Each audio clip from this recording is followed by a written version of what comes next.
पता नहीं उसे चूड़ियां क्यों इतनी पसंद थी। उसके उम्र की बाकी लड़कियां गुड्डे गुड़ियों के साथ खेलती थी और वो चूड़ियों पे मरती थी।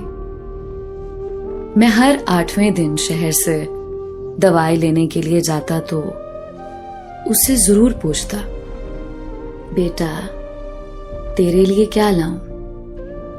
वो अपनी काली जिंदगी से खाली आंखें उठाकर कहती, अब्बू चूड़ियां जरूर लाना, नहीं तो दवाई भी नहीं खाऊंगी।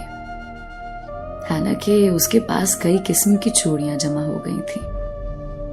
मैं लाकर देता जो था, मैं सैल्यूट मारकर कहता, यस सर। मेरे सैल्यूट पर वो हंस पड़ती, अपनी कमजोर बाहें उठाकर गले लग जाती और मैं उसके बालों में मुंह छुपाकर आंसू छुपाने की कोशिश करता।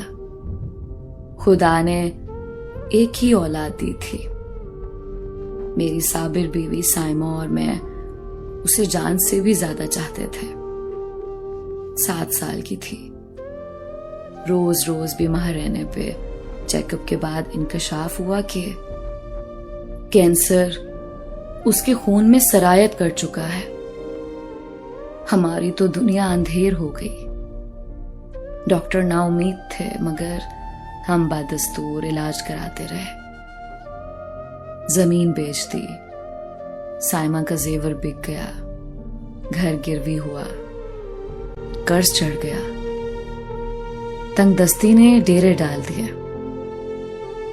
वो दिन ब दिन मौत के मुंह में जा रही थी। आखिरी दिनों में मैंने उसे चूड़ियां लाकर दी।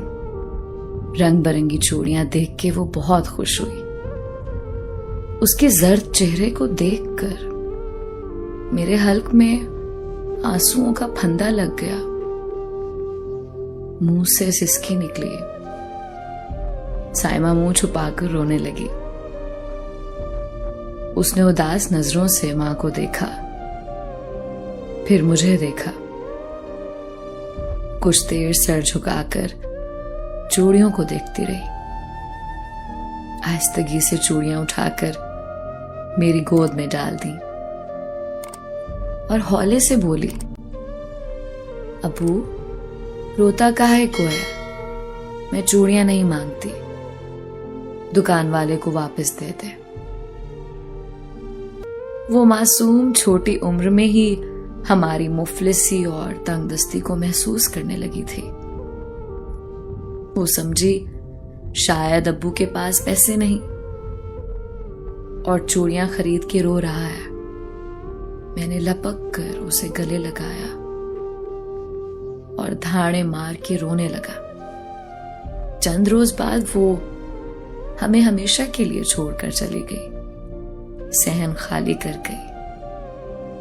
कई रोज बाद यूं ही बेइरादा और बेख्तियारी के आलम में आज मैंने फिर चूड़ियां खरीदी। छोटी छोटी रंग बिरंगी चूड़ियां। मेरे कदम खुद ब खुद ही कब्रिस्तान की तरफ उठने लगे।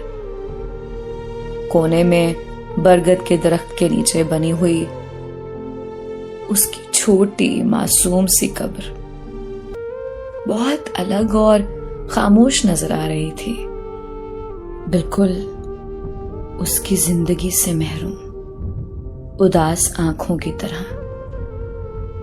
मैंने आहिस्तगी से चूड़ियां उसकी कब्र पे रख ली।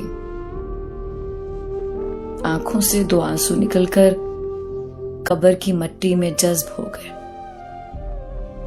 कुछ देर बेआवाज रोने खड़ा रहने के बाद वापस पलट के जाने लगा तो ऐसा लगा जैसे उसने हौले से कहा हो, अब्बू रोता काहे को है? मैं चूड़ियां नहीं मांगती, दुकान वाले को वापस दे दे।